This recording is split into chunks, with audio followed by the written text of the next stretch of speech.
pagi, Bapak-bapak, Ibu-ibu, dan rekan-rekan sekalian yang sudah bergabung dengan morning briefing kami.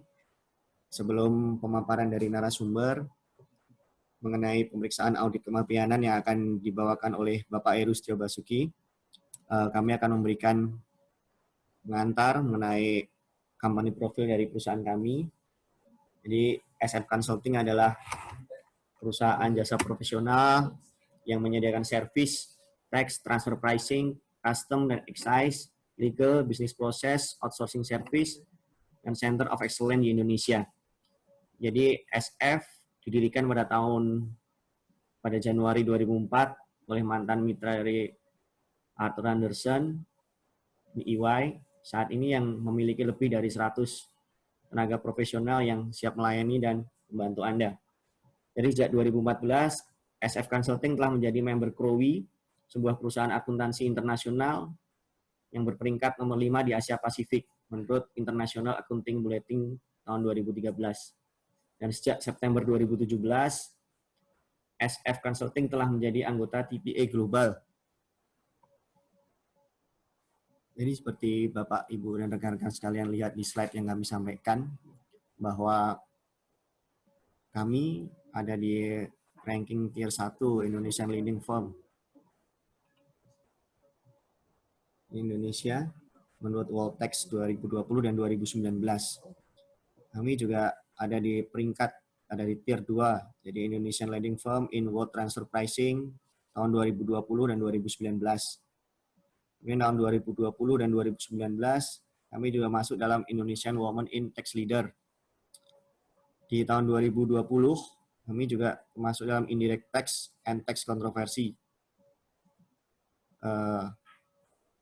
Selanjutnya kami akan memberikan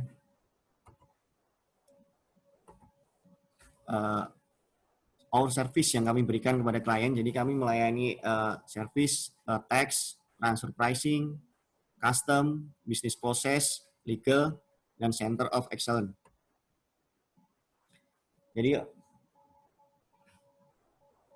our custom and access time, tim kami terdiri dari yang pertama seperti kita saksikan di slide adalah Ibu Ratna Febrina selaku partner.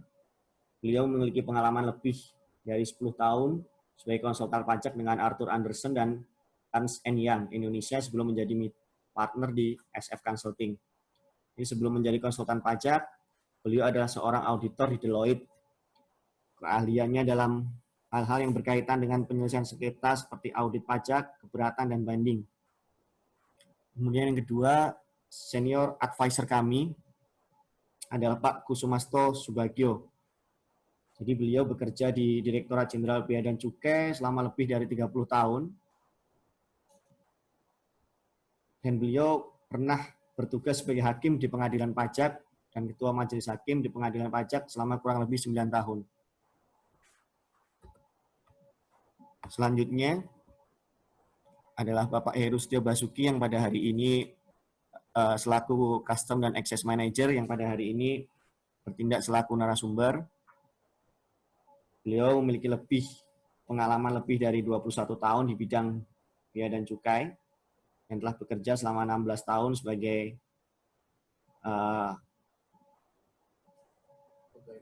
pegawai dan bea cukai dan melanjutkan karirnya sebagai manajer Custom and Access di SF Consulting.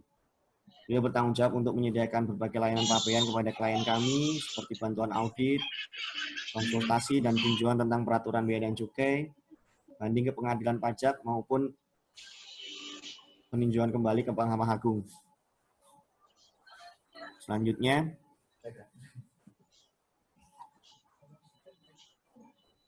waktu dan tempat kami serahkan kepada Pak Heru selaku narasumber. Jadi rekan-rekan, Bapak-bapak dan Ibu-ibu sekalian, nanti akan ada sesi tanya jawab tersendiri di akhir acara yang akan dijawab langsung oleh narasumber.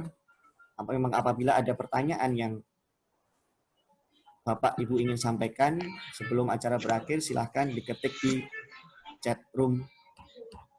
Nanti akan dijawab oleh narasumber di sesi yang kita sediakan. Terima kasih.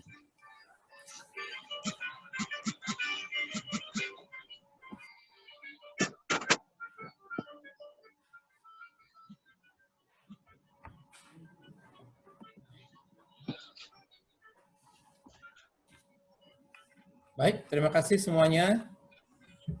Bapak, Ibu, selamat pagi. Assalamualaikum warahmatullahi wabarakatuh. Selamat bergabung di acara morning briefing kami.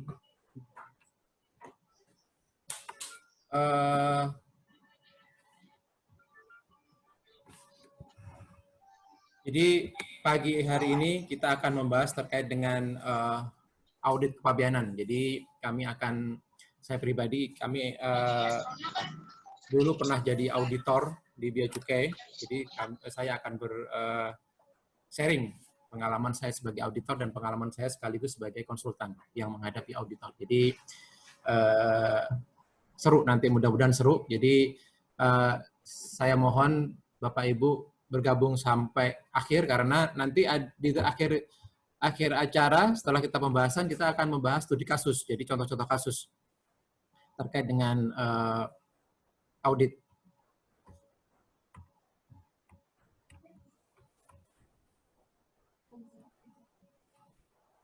Oke, terkait dengan audit tentu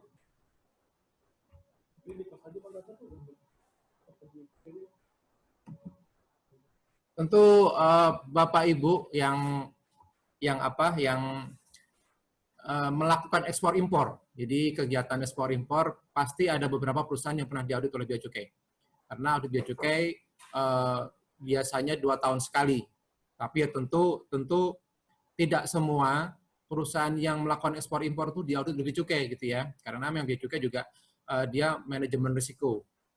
Karena kalau dengan sumber daya yang terbatas untuk mengaudit semua perusahaan yang melakukan ekspor impor, kegiatan ekspor impor gitu ya, Bea Cukai nggak bakal sanggup. Makanya kenapa mereka menggunakan manajemen risiko. Oke, sebelum ke arah audit, Bapak Ibu, mulai tahun 2017 sebenarnya pemerintah melalui Departemen Keuangan telah melakukan joint program, yaitu antara Departemen Pajak dengan Departemen Bea Cukai ya. Jadi ini adalah sebenarnya untuk mereformasi perpajakan dan penguatan reformasi kepabeanan dan cukai. Jadi kalau dulu pegawai pajak dan bea cukai itu cuek-cuekan gitu ya, bahkan kalau kita lihat di kampus STAN gitu ya, itu pada berantem gitu ya, tapi pada saat kerja mereka sekarang udah akur gitu ya. Jadi programnya adalah, dasar hukumnya adalah di sini ada beberapa keputusan Menteri Keuangan, yaitu tentang implementasi dan joint program antara pajak dan bea cukai gitu ya, kemudian pelaksanaannya dan implementasinya gitu. Oke, sekarang apa sih sebenarnya joint program antara pajak dan bea cukai itu? Itu ada joint analysis, joint audit, joint collection, joint investigasi, joint business process, single profile, secondment, sama yang terakhir adalah joint banding. Jadi sekarang udah mulai Bapak Ibu dari awal ya. Kalau dulu kita hanya dengar joint audit. Joint audit itu sebenarnya dari 2013 sudah ada gitu. Cuman joint audit sebenarnya kalau kita benar-benar ya, artinya antara tim pajak dan bea cukai datang ke perusahaan gitu ya. Terus kemudian melakukan analisis bareng untuk melakukan audit itu. Tapi kan kalau dulu kan belum ada seperti itu gitu ya. Jadi walaupun joint audit tapi yang tim pajaknya datang hari ini, besoknya baru bea cukainya sendiri gitu ya. Kalau sekarang enggak. Sekarang mulai dari awal mereka melakukan joint analysis gitu. Joint analysis adalah kegiatan menganalisa data. Jadi data di Departemen Keuangan itu ada big data. Big data itu bisa diambil dari data NPWP yang dimiliki oleh pajak maupun data ekspor impor yang dimiliki oleh bea cukai, gitu ya. Kemudian joint audit sudah tadi ya. Joint collection adalah bagaimana pajak dan bea cukai melakukan penagihan bersama, yaitu misalkan dalam suatu wilayah pajak gitu ya, ada perusahaan yang yang mempunyai kewajiban tunggakan, maka diselesaikanlah antara pajak dan bea cukai untuk melakukan penagihan bersama-sama. Kemudian apa joint investigasi itu? Joint investigasi adalah terkait dengan pemeriksaan wajib pajak yang melakukan tindak pidana, baik tindakan pidana pajak maupun kepabeanan. Kemudian joint proses bisnis seperti apa? Joint proses bisnis seperti dilakukan pada proses endorsement. Endorsement kalau kita di Batam, kawasan bebas gitu ya, pasar bebas atau kawasan industri khusus gitu ya. Jadi pada saat dokumen pabean itu perlu endorsement, tidak dipungut pajak gitu ya pada saat memasuki kawasan bebas itu, maka mereka melakukan dalam satu atap gitu. Kemudian single profile. Single profile adalah bagaimana Bea Cukai dan Pajak itu menggunakan database big data itu hanya single profile-nya itu apa? NPWP. Gitu ya. Kemudian secondment apa? Secondment adalah pertukaran pegawai. Jadi Bea Cukai kerja di pajak selama 6 bulan, begitupun tim dari pajak bekerja di satu bisnis proses di Bea Cukai. Jadi ini kalau kita lihat dari sini betapa seriusnya ya antara pajak dan Bea Cukai itu untuk mengkolek state revenue untuk APBN Indonesia gitu ya. Yang terakhir adalah joint banding. Jadi joint banding ini baru sekali. Jadi pada saat mereka menghadapi pemohon banding perusahaan ya melakukan banding di pengadilan pajak dan itu ada terkait dengan pajak dan bea cukai, maka tim dari bea cukai dan pajaknya akan bersatu menghadapi pemohon banding perusahaan gitu ya. Oke. Nah, ini adalah salah satu contoh bagaimana joint analysis dilakukan oleh pajak dan bea cukai, yaitu terkait dengan pertukaran data NPWP wajib pajaknya. Jadi di situ kalau bea cukai importir, kalau di DJB-nya ada pajaknya, ada wajib pajak penunggang pajak gitu ya. Penunggak pajak. Jadi di sini datanya berbeda.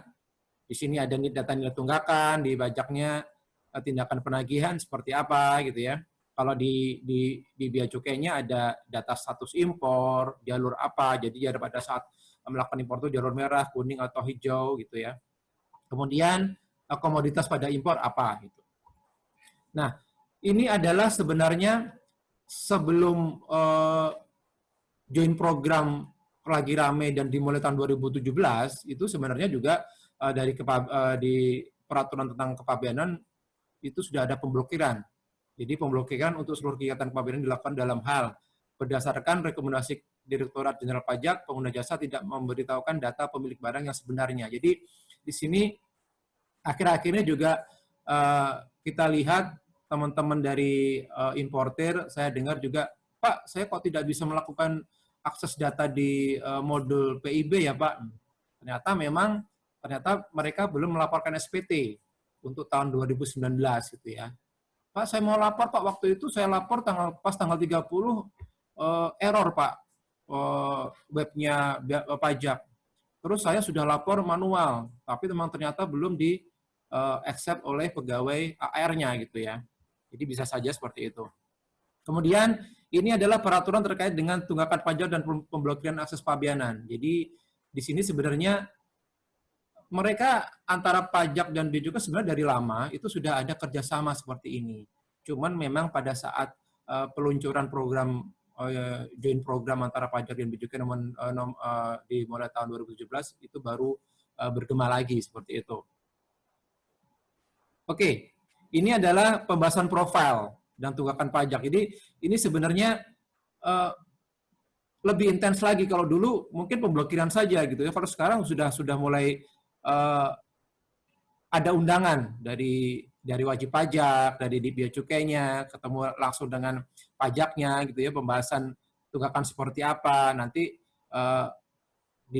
dilanjuti dengan pembahasan pelunasan tunggakan bagaimana. Kemudian kalau misalkan setelah ada pembahasan, maka wajib pajak dengan KPP melakukan atau membuat surat pernyataan untuk komitmen pelunasan tunggakan pajak. Jadi sekarang seperti itu. Kalau dulu mungkin hanya pemblokiran saja, kalau sekarang sudah ditindaklanjuti untuk bagaimana pelunasan komitmen pelunasan tunggakan pajak tersebut. Oke. Jadi itu adalah gambaran umum bagaimana sebenarnya pajak dan bea cukai sekarang sudah mulai bekerja sama untuk melakukan audit, melakukan joint analysis, melakukan joint investigasi gitu ya. Oke. Terkait dengan pembahasan pertama terkait joint program, kalau ada pertanyaan Bapak Ibu bisa melakukan chat. Nanti sambil berjalan saya langsung ke tata laksana audit di bidang kepabeanan. Kalau Bapak Ibu ingin lebih detail gitu ya, lebih bagaimana tahu ingin membuka peraturan-peraturan gitu ya, Bapak Ibu bisa membuka peraturan Dirjen Bea Cukai nomor 35 tahun 2017. Oke, sekarang sebenarnya apa sih audit kepabeanan itu? Audit kepabeanan adalah kegiatan pemeriksaan laporan keuangan, buku catatan, dokumen yang menjadi bukti dasar pembukuan, surat yang berkaitan dengan kegiatan usaha dan atau persediaan barang dalam rangka pelaksanaan ketentuan perundangan di bidang kepabeanan. Jadi, ini hanya terkait pemeriksaan di bidang kepabeanan saja. Jadi kalau memang di bidang cukai, ya cukai, ini kepabeanan saja. Pak, bagaimana kalau misalkan nanti ada temuan di bidang kepabeanan, tapi terkait dengan pajak, Pak? Bisa saja, Pak. Bisa saja, Bu. Jadi nanti tetap artinya temuan di bidang kepabeanan akan ditindaklanjuti oleh auditor bea cukai. Nanti auditor baru memberikan rekomendasi. Pajak ini loh. Pada saat saya audit, saya menemukan temuan seperti ini. Ya, jadi seperti itu. Oke. Kemudian tujuan audit itu apa? Yaitu menguji tingkat kepatuhan perusahaan atas pelaksanaan ketentuan perundang-undangan di bidang kepabeanan dan cukai. Kemudian objeknya siapa? Yang dilakukan audit oleh auditor bea cukai adalah importir, eksportir, pengusaha TPS, pengusaha tempat penimbunan berikat, PPJK, dan pengusaha pengangkutan. Nah, sekarang apa sih sebenarnya jenis-jenis audit kepabeanan itu? Yaitu audit umum. Audit umumnya adalah yang Bapak Ibu biasa lakukan, Bapak Ibu hadapi.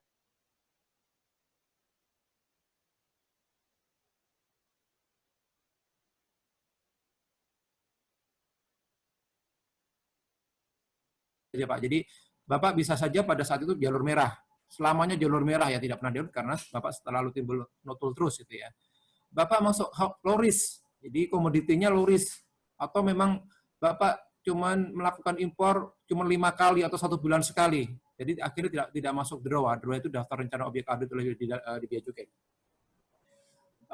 Kemudian audit khusus. Audit khusus adalah audit yang memiliki lingkup lebih pemeriksaan tertentu sewaktu-waktu. Jadi misalkan hanya ada beberapa shipment impor atau beberapa PIB yang perlu dilakukan audit, di mana di situ dilakukan analisis oleh bea cukai yang ada potensi temuan. Jadi itu bisa saja. Jadi tidak semua dokumen impor, tapi hanya dua bulan ke belakang, misalkan seperti itu. Itu bisa terjadi.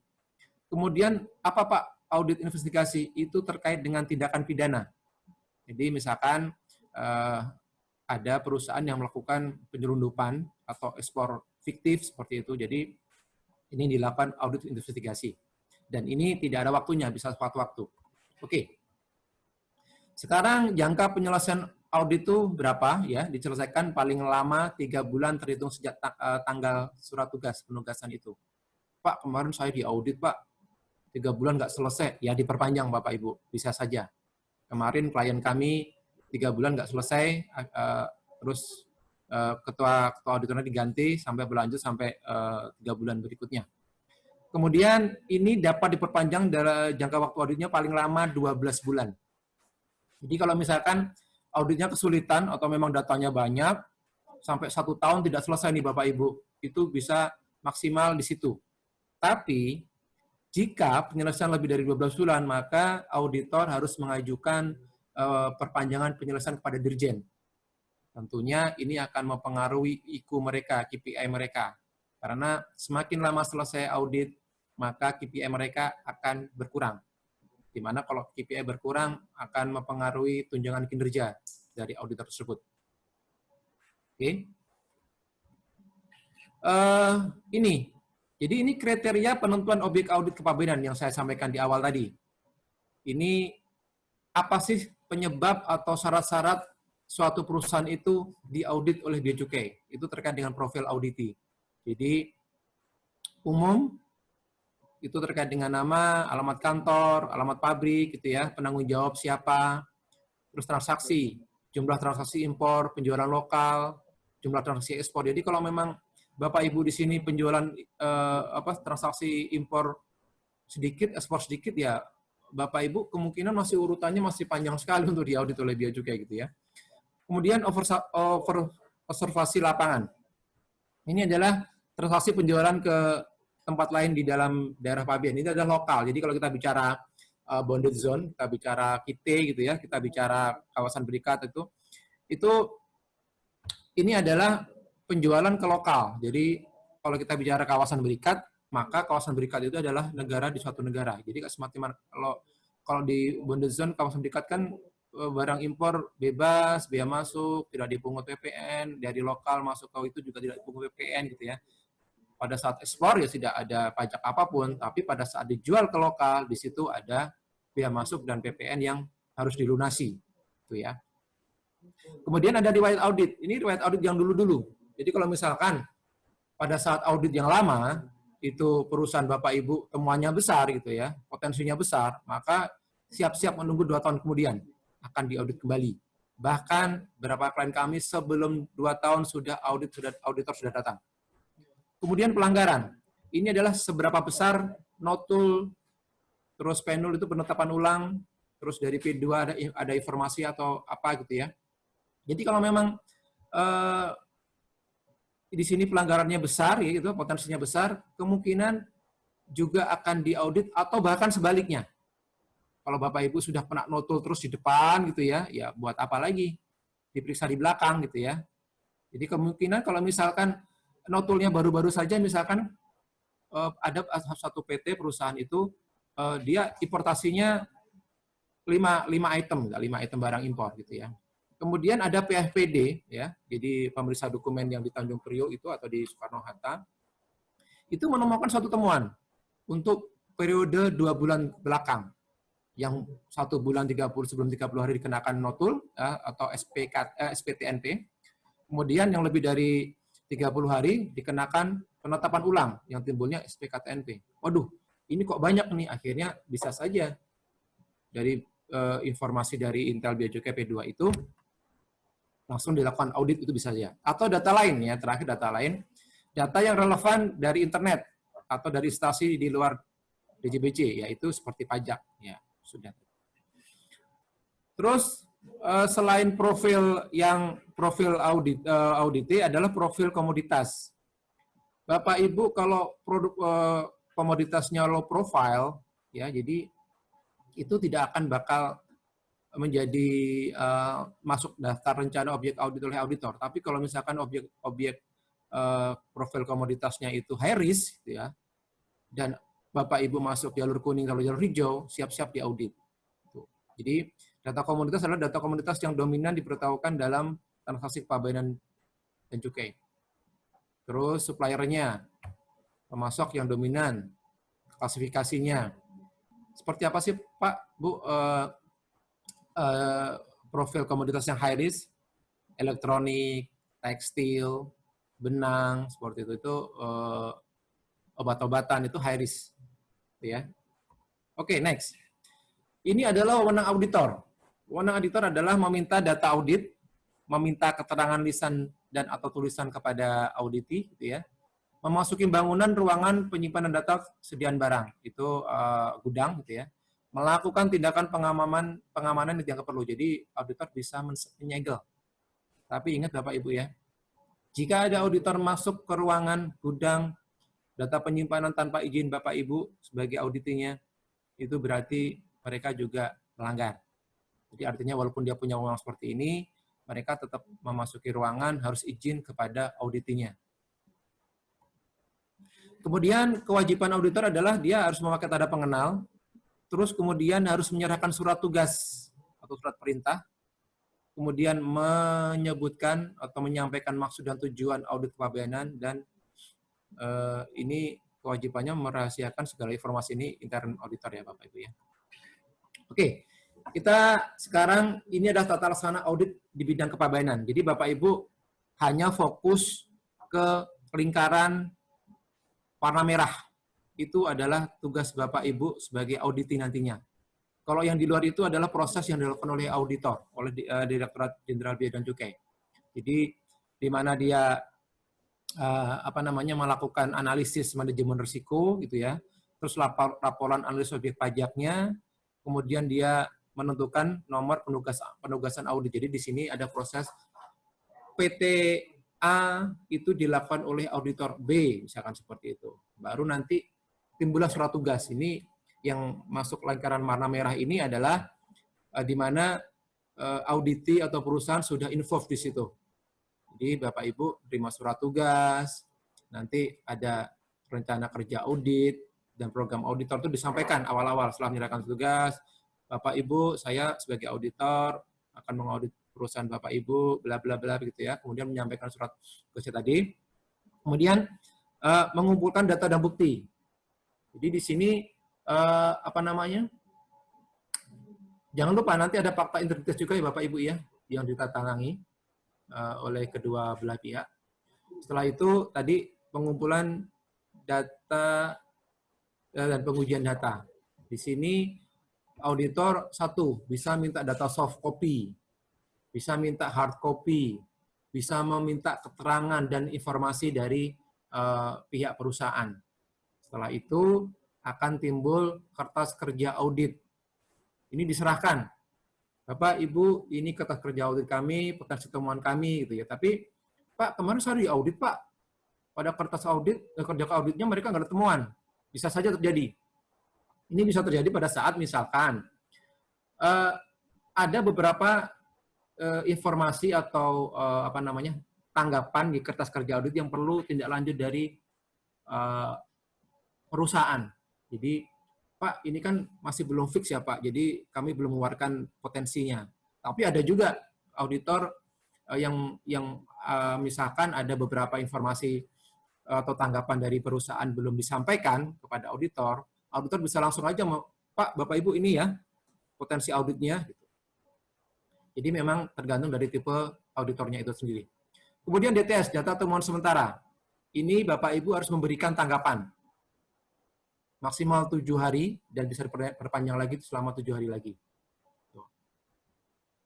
Tanggapannya gimana Pak? Ya nanti kita bahas. Terus kemudian presentasi DTS. Nah di sini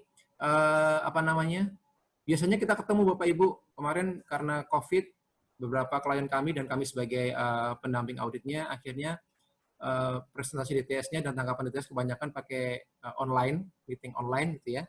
Hanya pada saat pembahasan akhir ya, pembahasan akhir itu kita ketemu dengan auditornya karena memang harus intens. Nah, di sini adalah tanggapan DTS itu adalah terkait dengan Bapak Ibu tidak setuju atau menyetujui. Jadi kalau misalkan kita langsung temuan ini kita setuju, oke kita tidak bahas. Kita tidak memberi tanggapan, tapi kalau kita yang tidak setuju kita berikan tanggapan gitu ya. Nah, apabila dalam tanggapan DTS ini memang kita pertahankan dan kita tidak setuju, bisa langsung ke di pembahasan akhir. Pak, di selama DTS saya semuanya setuju sama Bea Cukai, Pak. Ya sudah, berarti Bapak Ibu tidak usah menghadapi pembahasan akhir closing. Bapak Ibu tinggal menunggu penyusunan LHA dari pihak auditor. Tapi kalau Bapak Ibu misalkan di sini ada pembahasan akhir, ya nanti dilanjutkan ke penalaan. Penalaan itu ya pembahasan setelah kita mau pembahasan akhir, penalaan itu pembahasan oleh intern Bea Cukai. Oke. Setelah penyusunan LHA, tinggal menunggu LHA, tindak lanjut LHA, dan monitoring tindak lanjut. Jadi, kalau Bapak Ibu menerima LHA, nanti biasanya langsung ditindaklanjuti dengan SPKTNP. Jadi, tagihan dari auditor SPKTNP yang harus Bapak Ibu bayar dalam waktu maksimal 60 hari sejak tanggal SPKTNP. Oke, next. Ini adalah nanti kewajiban audit audite, jadi adalah menyerahkan data audit, menunjukkan sediaan barang, jadi Bapak Ibu nanti bisa menunjukkan gudangnya mana, bisa mendampingi gitu ya. Terus memberikan keterangan lisan atau tulisan, kemudian menyediakan tenaga atau peralatan atas biaya auditi. Jadi misalkan melakukan stok barangnya di gudang itu ada di pojok misalkan gitu ya, tertutup dengan palet-palet yang tinggi yang harus dikeluarkan pakai forklift gitu ya. Jadi ya auditi yang harus menyediakan peralatan forklift tersebut. Oke, ini sekarang kalau misalkan penyerahan data, ini adalah batas waktu penyerahan data. Ini audit umum, audit khusus ya, atau audit investigasi yang tadi, yang awal-awal kita tadi jenis-jenis audit. Audit umum adalah 7 hari maksimal, dapat diperpanjang 3-7 hari. Kemudian untuk audit khusus, itu yang saya sampaikan tadi di awal, bahwa terkait hanya untuk beberapa PIB atau beberapa periode waktu tertentu itu ya, maksimal 3 hari kerja. Untuk audit investigasi sudah diserahkan pada saat diterima surat permintaan data. Jadi kalau misalkan audit investigasi itu datang ya sudah, apa yang ada dibawa semua gitu ya. Oke. Sekarang apabila tidak menyerahkan data secara lengkap, maka dalam 3 hari timbul surat peringatan 1. Kemudian surat peringatan kedua sampai auditi tidak dianggap kooperatif dengan bea cukai. Jadi tinggal Bapak Ibu tinggal menandatangani berita acara pemeriksaan audit saja langsung penghentian audit. Terus bagaimana Pak kalau data auditor tidak punya data? Ya tergantung Pak. Bapak bisa nanti auditnya nanti ditindaklanjuti dengan audit investigasi atau audit selanjutnya. Bisa juga nanti Bapak Ibu langsung diblokir semuanya datanya. Tuh. Atau memang auditor hanya menggunakan data yang ada untuk melakukan temuan. Oke, ini sekarang pencacahan fisik. Ini yang penting sekali. Jadi pada saat pencacahan fisik, kadang auditor meminta barang contoh, ya. Jadi untuk dilakukan pemeriksaan komposisi di laboratorium yang milik bea cukai, gitu ya. Jadi tim auditor dapat melakukan pencacahan fisik, kemudian ya harus memberitahukan tertulis kepada auditi menyediakan tenaga atau peralatan jika diperlukan. Terus kemudian ada berita acara pemeriksaan fisik. Jadi Bapak Ibu, tolong kalau ada auditor mengambil barang contoh, memang biasanya nanti Bapak Ibu juga diberikan satu barang contoh ya, satu plastik gitu. Kalau misalnya barang kimia berupa bubuk, auditor minta satu, kita juga diberikan satu, gitu ya. Nanti tanda tangan.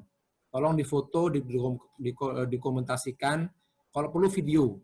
Ini berguna pada saat kita misalkan banding di pengadilan pajak, gitu ya. Difoto kelihatan wajahnya, gitu, kelihatan namanya. Kalau lebih bagus lagi video, gitu ya.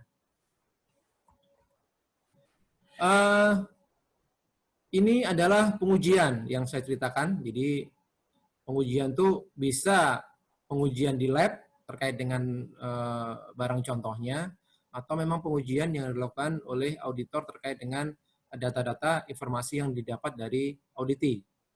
Ya, setelah pengujian maka timbullah DTS. Nah, ini sebenarnya apa sih strategi menghadapi audit ya? Ini tahap sebelum audit. Jadi Bapak Ibu kalau memang belum diaudit dan memang tidak tahu kapan diaudit, sebaiknya kita harus siap-siap. Jadi kalau bisa kita membentuk tim internal audit di perusahaan. Tim-tim tersebut adalah yang bisa memahami SPI perusahaan, terus bisnis prosesnya sama alur transaksi. Jadi dibentuk berapa tim gitu ya. Kemudian memahami output. Di sini adalah dokumentasi atau reportnya dari bisnis proses. Seperti apa alurnya. Jadi kalau misalkan ya kalau dokumen masuk BC20, BC23, kalau ekspor BC30, kalau laut PLB 33 gitu. Jadi harus tahu semua gitu seperti apa. Jadi untuk menentukan sebenarnya berapa sih potensi temuan kita nanti gitu ya. Terus memahami sasaran dan tujuan audit kepabeanan. Jadi memang ada beberapa klien minta training atau memang di brief tentang audit kepabeanan juga. Kemudian memahami dan menginventarisir bukti audit untuk setiap sasaran audit. Jadi misalkan kalau memang saya impor, berarti kan ada bukti ada PIB, ada packing list, ada invoice, ada BL-nya, ada CO-nya atau SKA-nya, ada bukti bayarnya, itu ya harus ngelink sama dengan bukti bayarnya tadi gitu ya.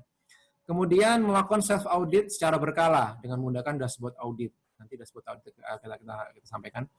Melakukan backup data atas bukti-bukti audit dan hasil self audit. Jadi karena perusahaan itu adalah mempunyai kewajiban 10 tahun untuk menyimpan data terkait dengan kegiatan ekspor impornya, maka bisa dilakukan backup dengan soft copy, misalkan seperti itu. Itu jaga-jaga misalkan ya. Kita tidak berharap juga kalau misalkan data hilang atau terjadi kebakaran ya. Oke, ini adalah dashboard self audit untuk stok barang.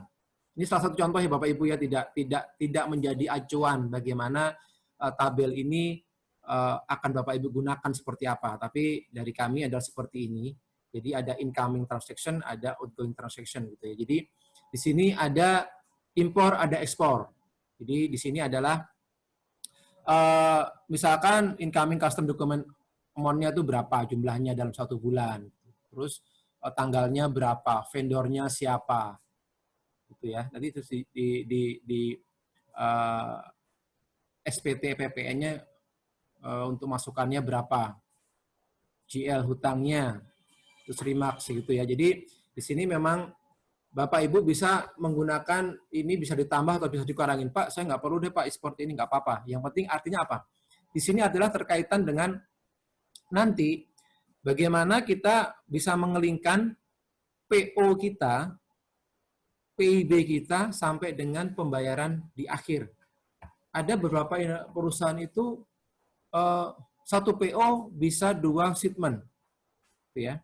Terus untuk pembayaran bisa sampai 5 PIB. Dari mana PO yang mana? Itu bingung karena memang dia tidak punya dashboard seperti ini.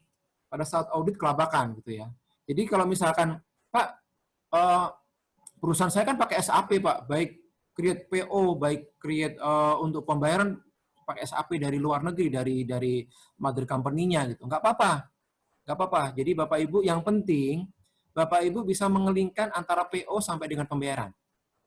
Jadi misal Pak di tempat kami hanya bisa nge-trace atau tracking dari PO Pak. Ya nggak apa-apa, tapi di remarks-nya dikasih keterangan tuh. PO terkait dengan invoice atau PIB nomor sekian. Ya. Nah, kemarin kami mendampingi salah satu perusahaan, dia di SAP mereka hanya bisa nge-tracking nomor PO.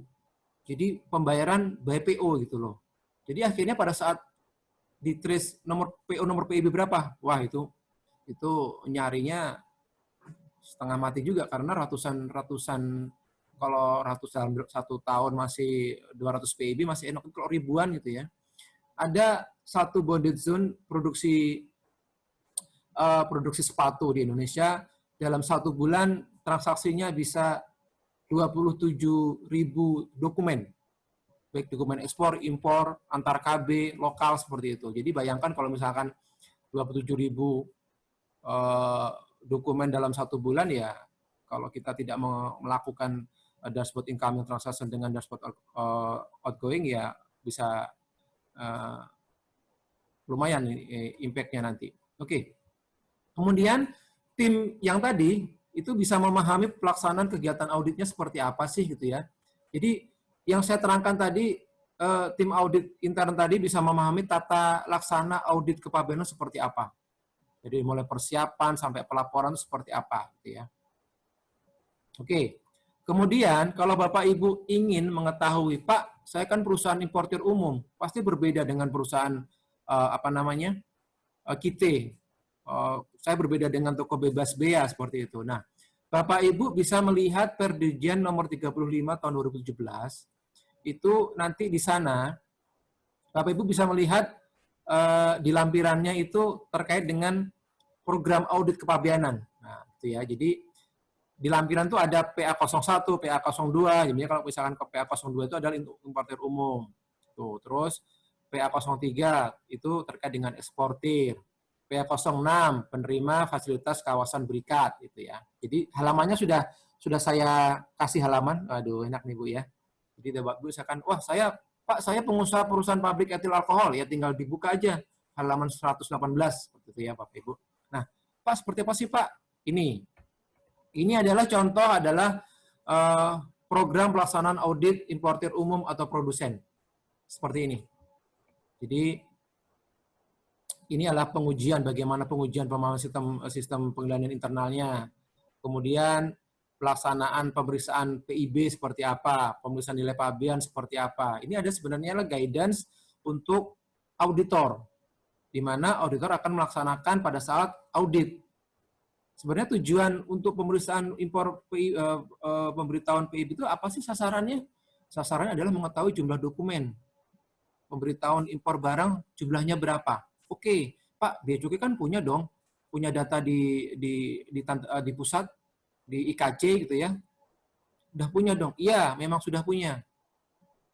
Tapi sasaran seperti apa sih?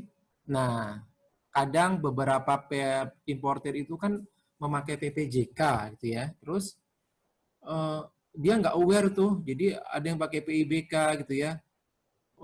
Dia nggak minta tuh kopi PIB, ada beberapa yang miss gitu ya, PIB gitu ya. Kemudian akhirnya setelah cocokkan data-data Bea Cukai itu memang auditi tidak bisa provide terkait dengan PIB yang diminta. Jadi terus kemudian nilai pabean. Nah, di sini Bapak Ibu bisa langsung pelajar di sini sebenarnya nilai pabean saya harus menyiapkan apa nih gitu. Di sini sudah Bapak Ibu sudah tinggal tahu datanya, paling kanan, kolom paling kanan adalah kontraknya apa, perjanjian keagenan apa, ada nggak perjanjian dengan royalti, terus PO-nya apa, nomor berapa, rekening koran. Jadi di sini sudah Bapak Ibu sudah bisa mapping dari awal. Sebenarnya persiapan saya seperti apa. Jadi Bapak Ibu bisa membuka tadi ya. Kemudian misalkan ini terkait HS Code. HS Code juga akhir-akhir ini ngetren lagi gitu ya. Terkait misalkan yang lagi booming sekarang adalah soft copy. Program.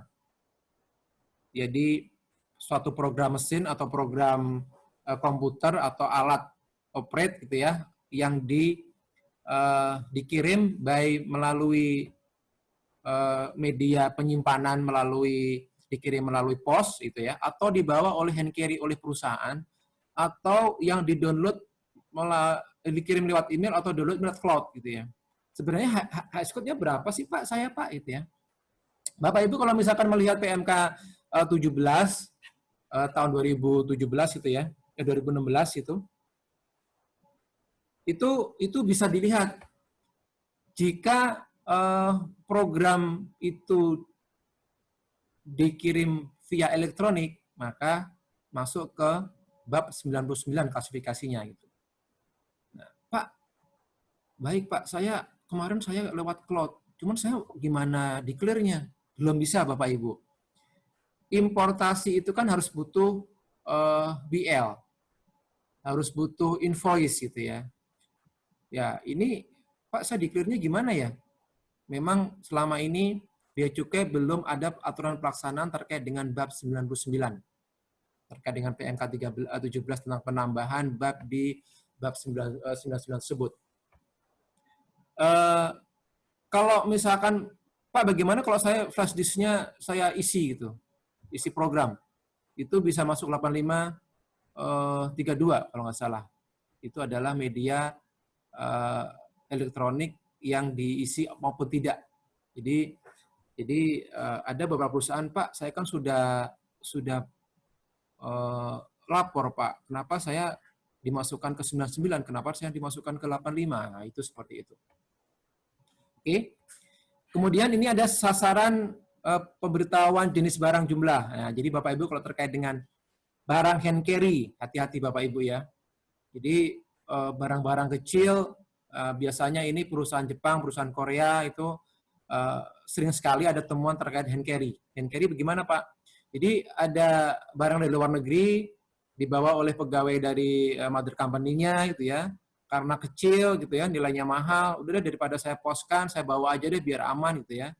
Nah, itu pada saat masuk pos bea cukai, masuk langsung jalur hijau, akhirnya pas sampai kantor dimasukkan ke inventory dan ada pembayaran terkait barang tersebut. Auditor datang gitu kan. Nah, terkait jumlah jenisnya dilihat di PIB loh. Ini kok nggak ada PIB-nya. Sisa tuh barang-barang yang setelah di matchingin dengan data auditor PIB itu tidak ada barang hand carry-nya. Harganya mahal gitu ya. Ya itu bisa dikenakan denda 1000% Bapak Ibu untuk biaya masuknya. Jadi kalau Bapak Ibu biaya masuknya 0 ya mungkin dendanya cuma 5 juta gitu. Tapi kalau biaya masuknya 100 juta, harganya misalkan masuk klasifikasi 10%, 1 miliar 10 juta, dendanya 100 juta Bapak Ibu ya, lumayan gitu.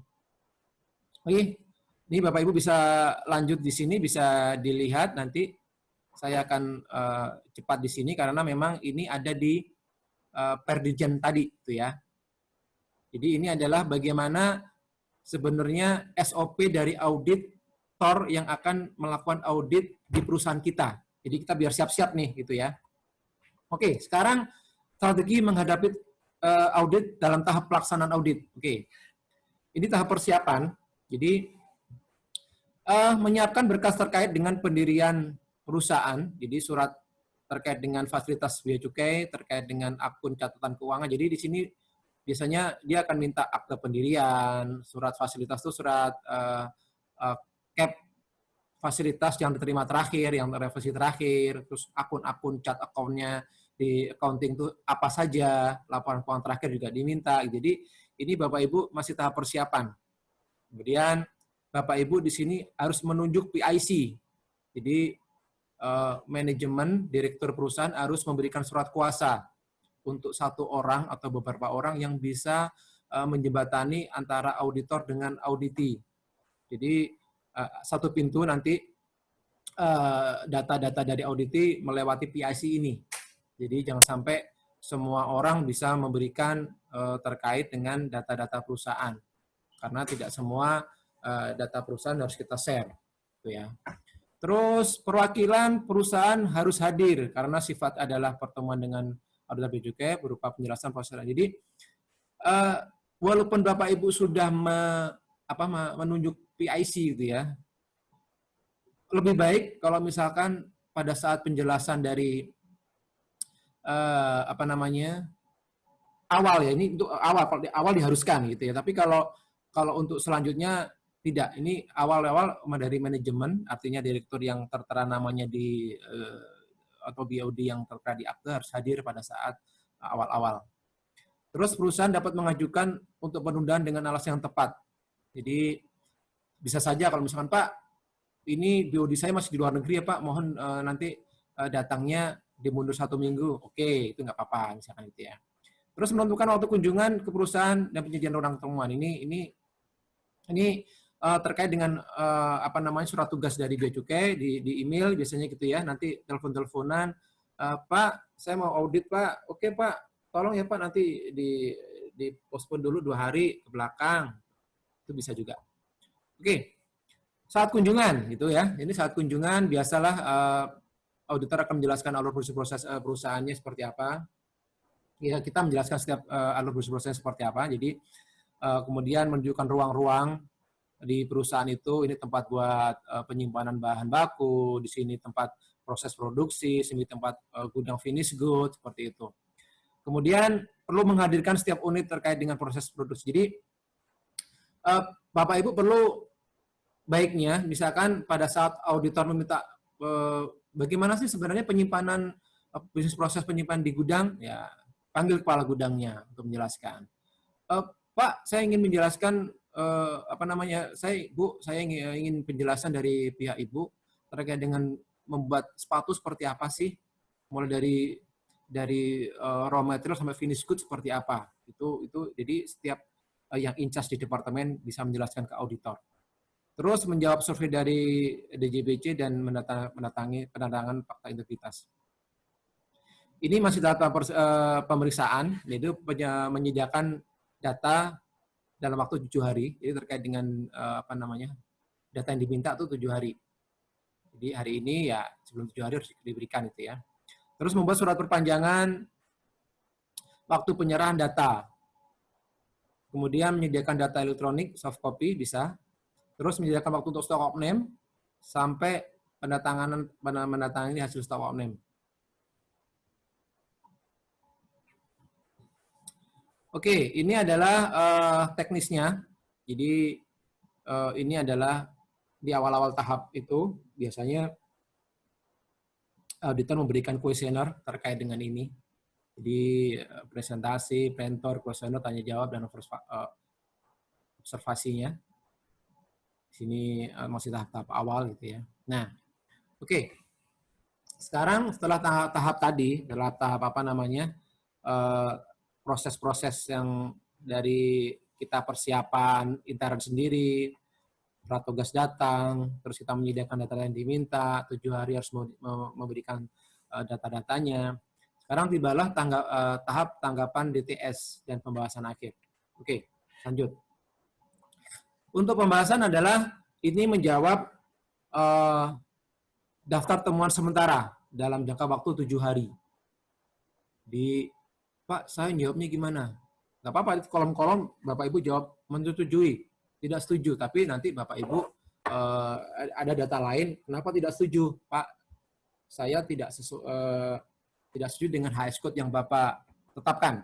HS code saya adalah seperti ini, bla bla bla bla seperti itu. Jadi Bapak Ibu jangan hanya menjawab tidak setuju. Nah, itu cuman tidak ada tanggapan selanjutnya gitu ya, tidak ada attachment-nya apa gitu, data soft copy apa, data hard copy seperti apa. Jadi terus menentukan keputusan menerima atau menolak. Jadi Bapak Ibu di tahap ini, Bapak Ibu sudah bisa ngedrop sendiri. Misalkan udah deh saya nyerah deh. Nyerah kenapa Pak? Ya memang itu barang hand carry Pak. Dan kami tidak ada dokumen pabeannya. Ya udah, berarti itu jadikan temuan terkait jumlah dan jenis. Gitu ya. Kemudian memberi alasan bantahan terkait temuan. Nah ini kalau Bapak Ibu mempertahankan, Pak, saya nggak setuju Pak, karena HS code saya udah benar. Karena saya punya data MSDS, COA, lab dari luar negeri, lab dari Indonesia sendiri, sudah sesuai dengan komposisinya. Bahkan CAS number-nya ya, chemical untuk bahan kimia itu sudah sesuai dengan HS code yang ada di European Custom, di sistem European Custom itu bisa saja Pak. Jadi Bapak dengan memberikan tanggapan seperti itu bisa saja seperti itu. Kemudian tahap ini nanti dilanjutkan dengan pendatangan berita acara hasil audit. Nah dari sini Bapak Ibu sudah ada yang setuju, ada yang tidak gitu. Jadi kalau misalkan di sini ada berapa alternatif ya Bapak Ibu ya. Di BAHA ini Bapak Ibu bisa setuju semua, oke setuju semua. Tapi kalau memang pada tahap nanti pembahasan akhir ini Bapak Ibu ada tidak setuju, maka temuan mohon dipisahkan. Pak Bea Cukai tolong dong dipisahkan.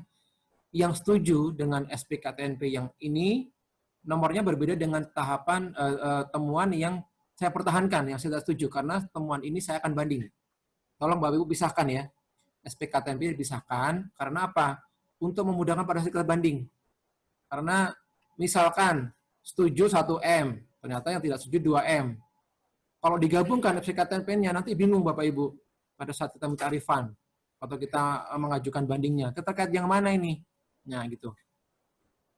Kemudian habis setelah pendatangan berita acara hasil audit tinggal menunggu laporan hasil audit ya. Oke, ini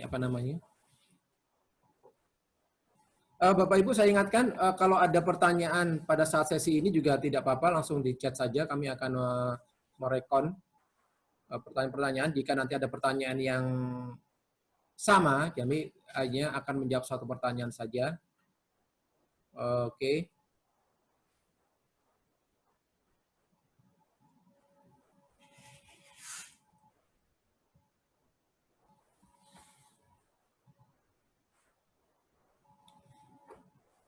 Oke, sekarang pembahasan akhir.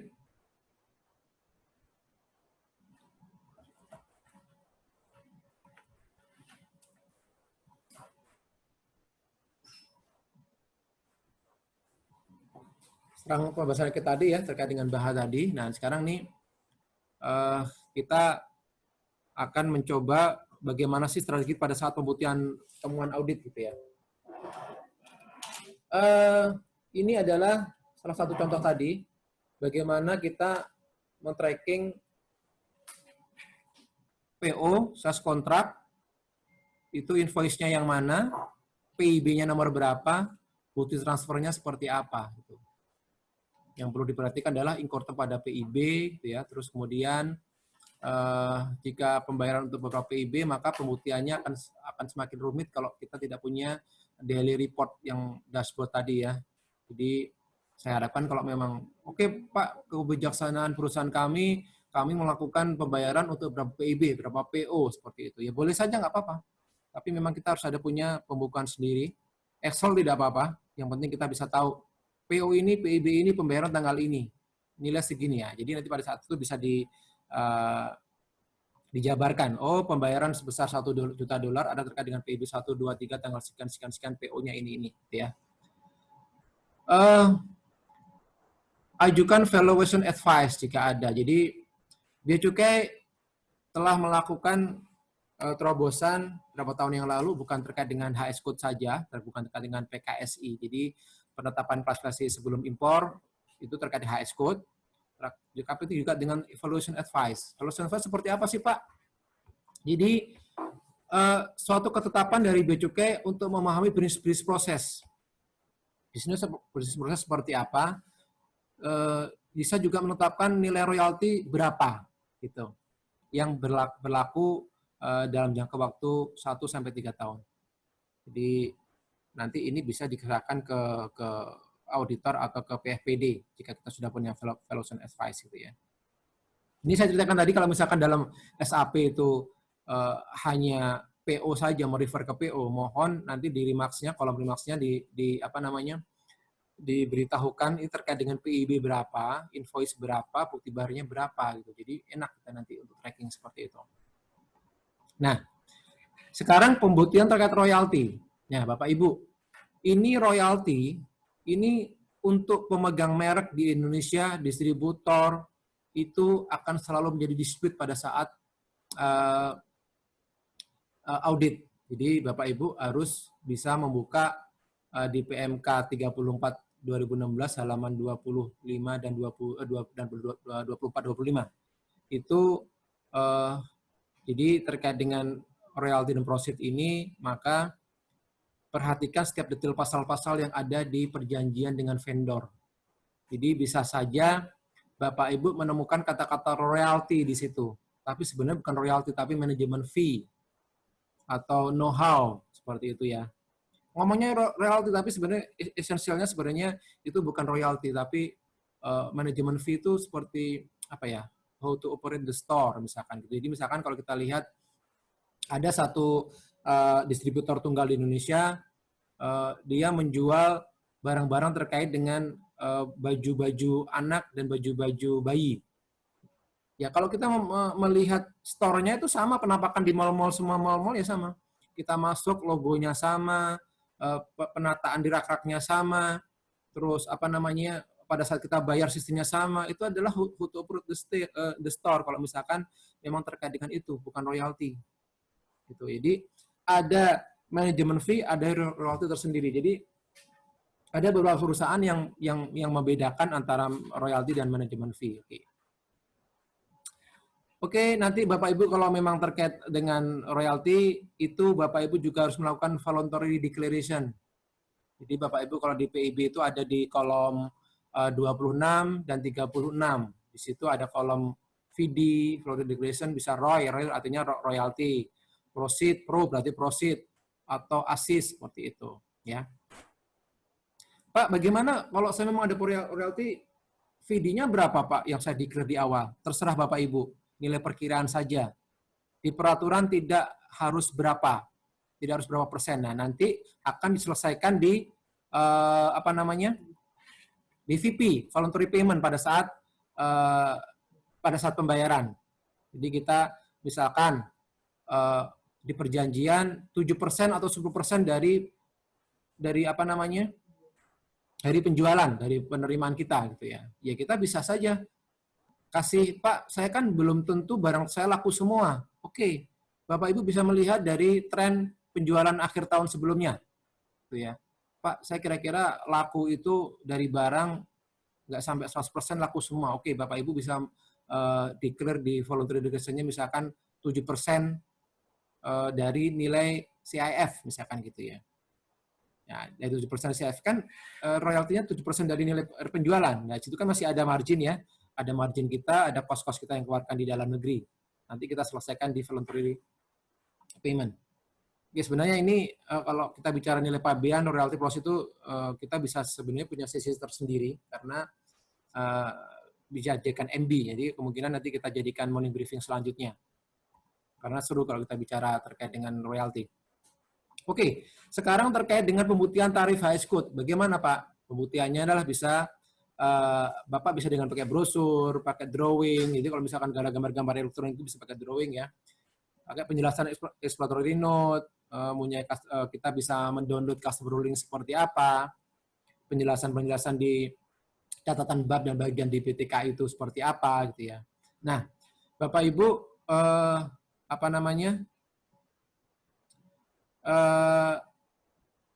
pada saat pembuktian juga nanti Bapak Ibu harus melakukan uji lab yang independen.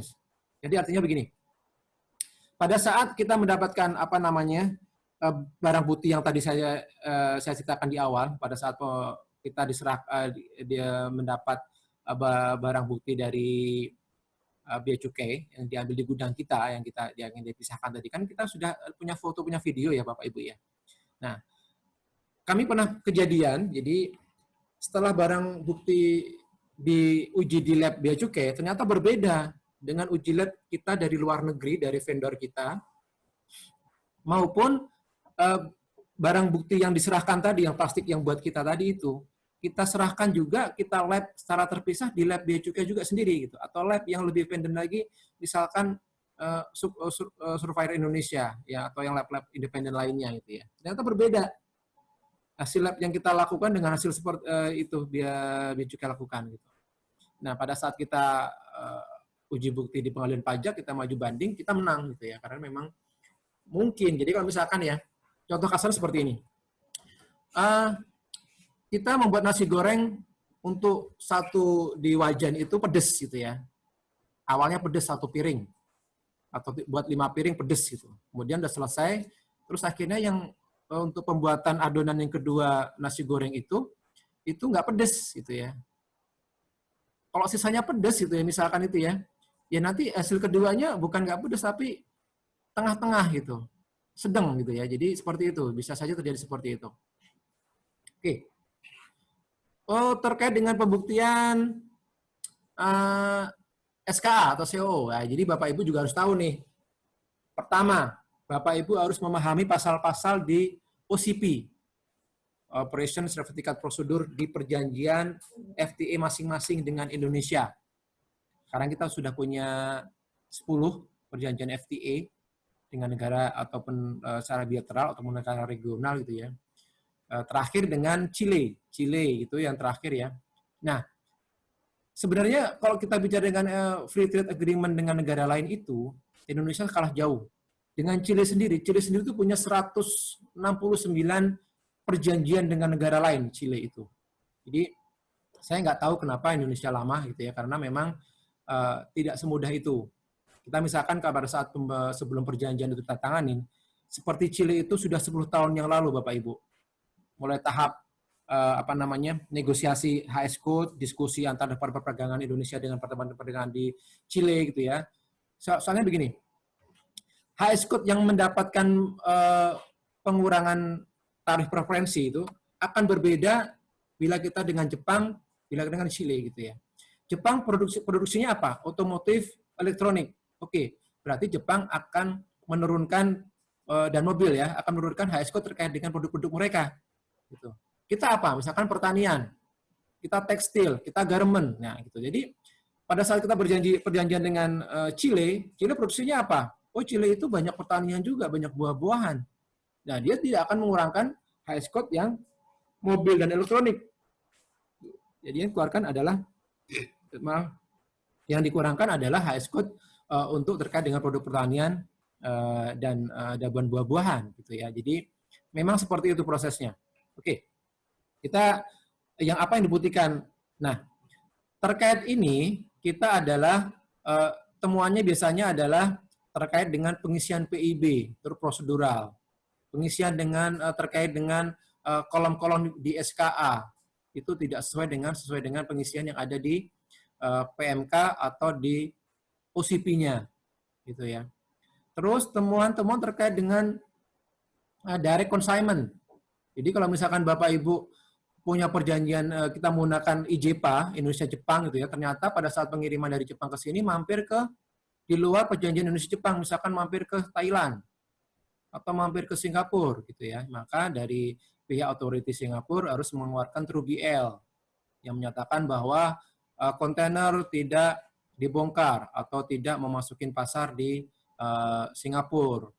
Pembongkaran hanya untuk demi